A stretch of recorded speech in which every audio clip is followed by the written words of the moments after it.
Usted nos diga. Ahí estaríamos entonces, herramientas analíticas. Preséntense y comiencen nomás. Muy bien.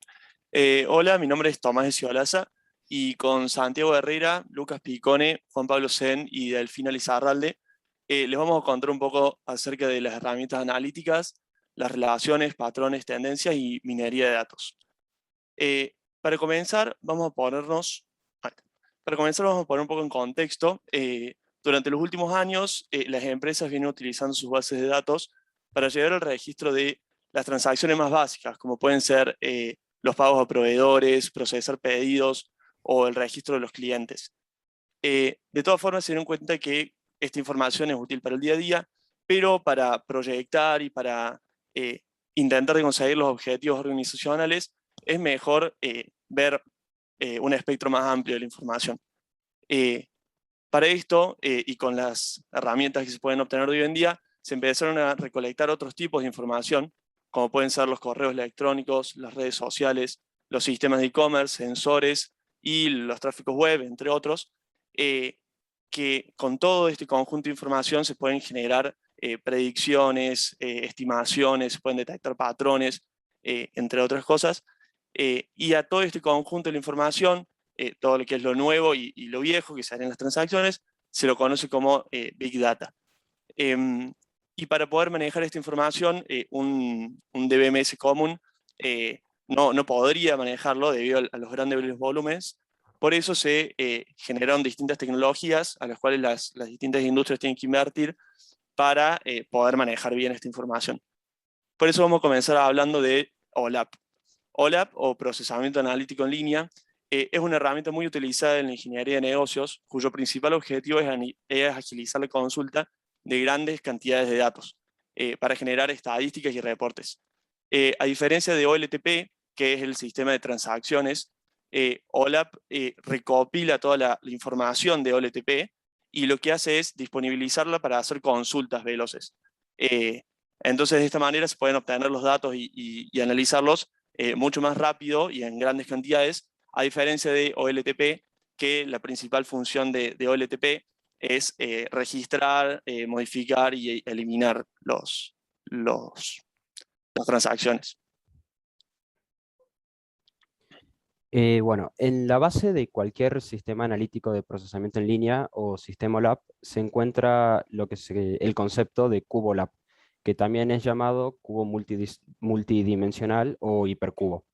Este cubo se compone de hechos numéricos a los cuales se denominan medidas, que son clasificados por dimensiones y que están ubicados y cuyos valores están ubicados en las intersecciones del hipercubo. Ahora bien, como podemos ver en el primer ejemplo que tenemos en la pantalla, vamos a suponer que una compañía vende 4 productos distintos, que en este caso son tuercas, pernos, arandelas y tornillos, en 3 regiones distintas, las cuales son las regiones este, oeste y central. Entonces, en este caso, el cubo lab quedaría formado como lo tenemos en pantalla y los valores específicos de las ventas estarían ubicados en la intersección de las 3 dimensiones que estamos analizando. En el segundo ejemplo vamos a ver un cubo más complejo, el cual cuenta con distintas jerarquías para llegar a las dimensiones. Se puede ver que hay 3 dimensiones, que serían en este caso la ruta, el origen y el tiempo. Y bueno, dentro de cada una de esas jerarquías dentro de cada una de estas dimensiones se encuentran las respectivas jerarquías. De esta manera se puede acceder de forma rápida a la información que se denomina granularidad del cubo, que básicamente es el lugar donde se guardan los datos. Estos datos deben cumplir con una característica que es que deben ser agregables, es decir, que se deben poder hacer cálculos con estos datos para de esta forma poder generar información que sea útil y que sea accesible de manera rápida. Ahí está. Existen 3 tipos de sistemas OLAP. En primer lugar se encuentran los sistemas ROLAP, que son sistemas que almacenan datos en un motor relacional. Típicamente estos datos son detallados buscando evitar agregaciones y las tablas dentro de estos sistemas se encuentran desnormalizadas. Los esquemas más comunes con los que se trabaja dentro de estos sistemas son los esquemas estrella o copo de nieve, aunque también es posible trabajar sobre cualquier base de datos relacional.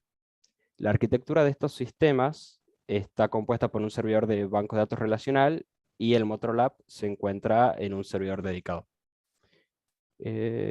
Por último, estos sistemas son generalmente más escalables, sin embargo, el gran volumen de preprocesamiento que requieren es difícil de implementar eficientemente, por lo que, por lo general, el rendimiento de una consulta en este tipo de sistemas puede verse afectado. En segundo lugar, se encuentran los sistemas MOLAP. Esta implementación almacena los datos en una base de datos multidimensional y para optimizar los tiempos de respuesta, el resumen de la información es usualmente calculado por adelantado. Y estos valores representan la base de la ganancia en el desempeño de estos sistemas. Sin embargo, algunas implementaciones de MOLAP tienen la desventaja de que provocan una necesidad de gran cantidad de espacio de almacenamiento cuando se presentan muchas dimensiones o cuando el número de resultados precalculados es muy elevado. A pesar de esto, el espacio de almacenamiento que requieren estos sistemas sigue siendo considerablemente menor al espacio que requieren los sistemas ROLAP. Y bueno, finalmente se encuentran los sistemas OLAP, que son sistemas que almacenan algunos datos en un motor relacional y otros en una base de datos multidimensional. Los sistemas OLAP engloban un conjunto de técnicas que tratan de combinar los datos que tratan de combinar los dos tipos de sistemas mencionados anteriormente de la mejor forma posible. Los métodos mencionados hasta ahora funcionan bajo la premisa de que los usuarios saben qué es lo que están buscando. Por ejemplo, cuántas unidades de un producto se vendieron en un mes para luego compararlo con las ventas del mismo producto en otro mes. Es decir, el usuario sabe que quiere ver la cantidad de ventas. En contraparte de esto, existe la minería de datos, que es un proceso para detectar información en grandes conjuntos de datos de la manera más automática posible mediante la utilización de distintas técnicas y tecnologías. Su objetivo es encontrar patrones, tendencias o reglas que expliquen el comportamiento de los datos en un contexto específico y transformar esta información encontrada en una estructura comprensible para su uso posterior. La minería de datos está más orientada al descubrimiento. Utiliza patrones y reglas para guiar la toma de decisiones y pronosticar el efecto de estas decisiones. Tiene como rol ser predictiva en relación a la posibilidad de decir qué es lo que puede pasar utilizando estadísticas y probabilidades de información que está oculta en datos almacenados. Entonces podemos decir que la característica que distingue a la minería de datos es que se puede obtener información sin tener que hacer preguntas específicas y además los resultados obtenidos son muy fáciles de interpretar y no es necesario tener grandes conocimientos sobre la información encontrada. Una de las ventajas de la minería de datos es que la empresa puede mejorar la atención al cliente a partir de la información obtenida. Y además da a las empresas la posibilidad de ofrecer a los clientes los productos o servicios que necesitan. Sin embargo, también puede aparecer algún inconveniente a la hora de utilizar técnicas de data mining.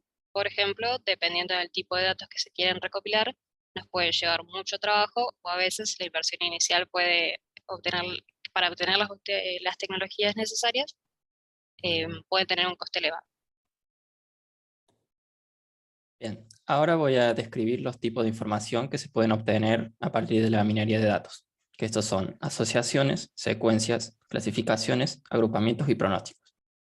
Las asociaciones son ocurrencias vinculadas a un solo evento. Se utilizan para descubrir hechos en común que ocurren dentro de un determinado conjunto de datos. Por ejemplo, un estudio de los patrones de compra en supermercados podría revelar que cuando se compra Fernet, el 80% de las veces se compra junto con Coca-Cola. Pero si hay una promoción, va a ser el 95% de las veces que se compran juntos. Esta información ayuda a los gerentes a tomar mejores decisiones debido a que descubren la rentabilidad de una promoción. Otro tipo son las secuencias.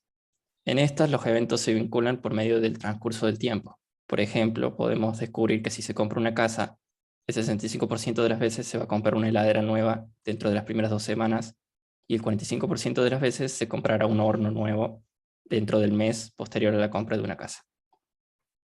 Pasando a la clasificación, estas reconocen los patrones que describen al grupo al que pertenece un elemento, para lo cual se examinan los elementos existentes que hayan sido clasificados y se infiere un conjunto de reglas.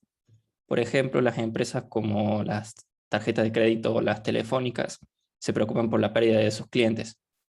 La clasificación ayuda a descubrir qué clientes son los que tienen mayores probabilidades de dejar de trabajar con esta compañía y proveer un modelo para ayudar a los gerentes a decidir quiénes son estos clientes, de modo que puedan idear campañas para retenerlos. Continuando con el siguiente tipo, el agrupamiento funciona de una manera similar a la clasificación cuando aún todavía no se definieron grupos.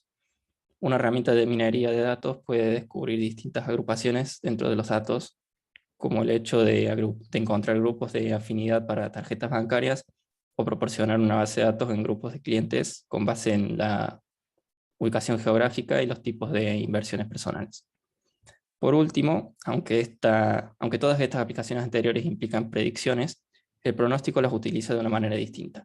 Se basa en una base de valores existentes para pronosticar cuáles serán los valores futuros.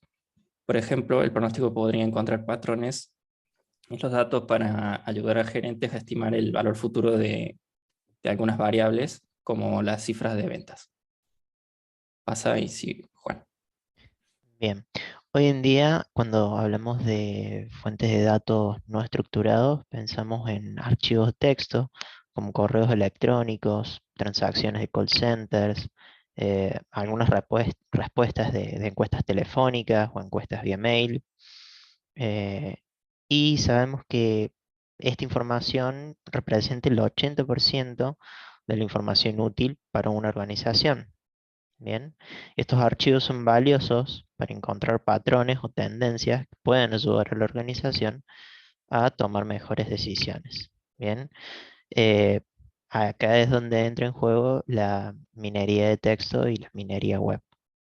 Un ejemplo de aplicación de la minería de textos es el análisis de las transcripciones de los call centers eh, para identificar las principales cuestiones de servicio y reparación o problemas que puedan tener los clientes.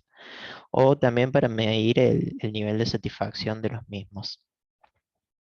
Con respecto a la web, es otra fuente de datos no estructurado y se denomina minería web a la identificación y el análisis de los patrones provenientes de la World Wide. Por ejemplo, el uso de Google Trends, que son servicios que rastrean la popularidad de las palabras o temas utilizados en consultas de búsqueda. Asimismo, la minería web se puede dividir en tres tipos, ¿no? La minería de la estructura web, que es la que se encarga de examinar los datos relacionados con la estructura de un sitio web, por ejemplo, las referencias entre páginas. La minería del contenido web, que es el proceso de extraer el conocimiento de páginas web, como por ejemplo web scraping. Eh, muchos sistemas hacen web scraping de Mercado Libre, por ejemplo, para obtener imágenes, variación de precios.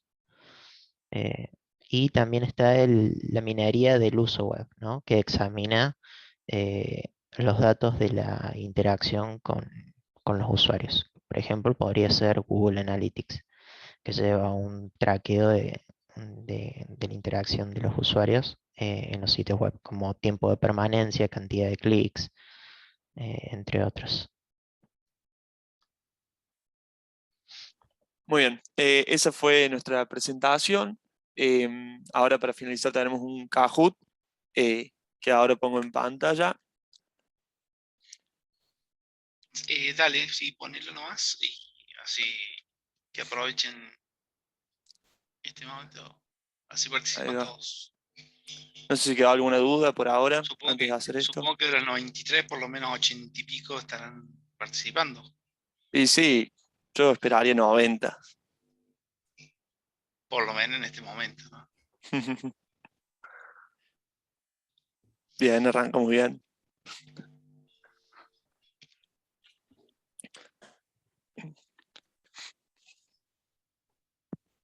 Entre tiempo seguro aparece Messi.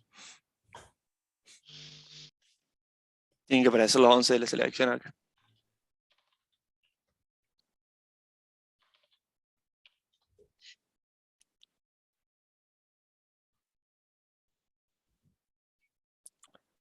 Bueno, como hablamos del data mining y dentro del data mining está todo el tema de encontrar patrones, dentro de este Kahoot hay ciertos patrones que pueden, si los logran identificar, puede ser una gran ventaja para ser los campeones del Kahoot.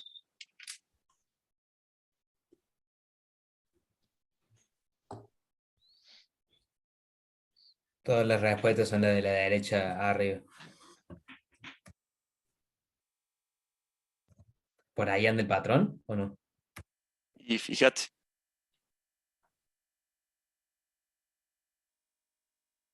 Con las primeras dos ya se van a dar cuenta.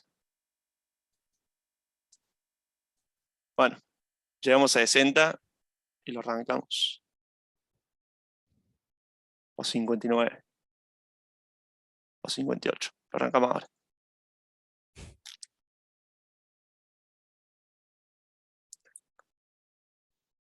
Muy bien. ¿Cuál de los siguientes no es un tipo de sistema OLAP? Rollup, MOLAP, OLAP o NOLAP.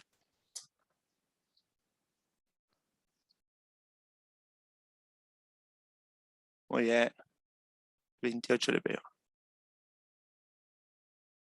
Muy bien Pepe, muy bien Pepe, muy bien Pampa. Santi, ese miembro del grupo medio ladrón, sabe las respuestas. ¿Qué tipo de información se puede extraer de la minería de datos? Información obsoleta, privada, no fiable o asociaciones de hechos.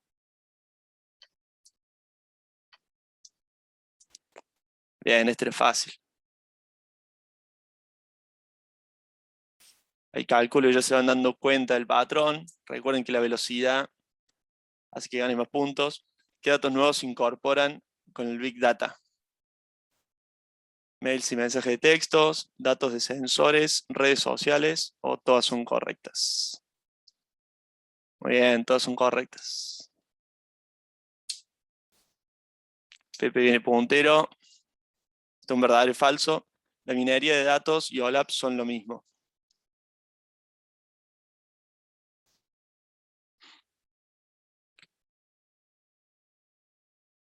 Muy bien, a ver.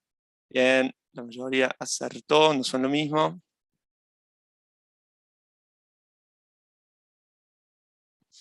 ¿Cuál de los siguientes no es una clasificación de la minería web? Minería de estructura, minería de contenido, minería de uso web o minería de criptomonedas.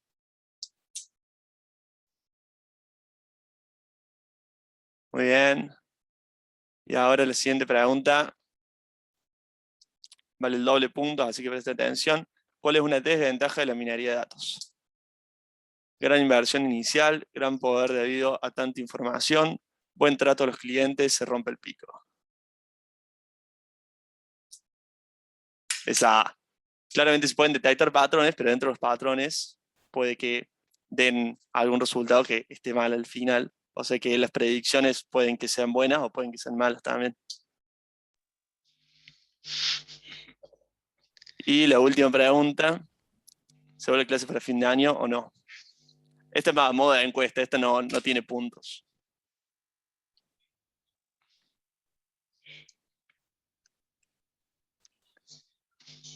Bueno, se ve que la gente no tiene muchas ganas de volver para este año.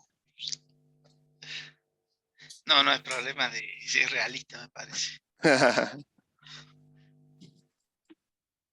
Me parece Pero que bueno, todo el hicimos... podio cambió en la última, la que... Había que prestar atención en lo último. Entré como caballo en la penúltima. Todo bueno, todo bueno.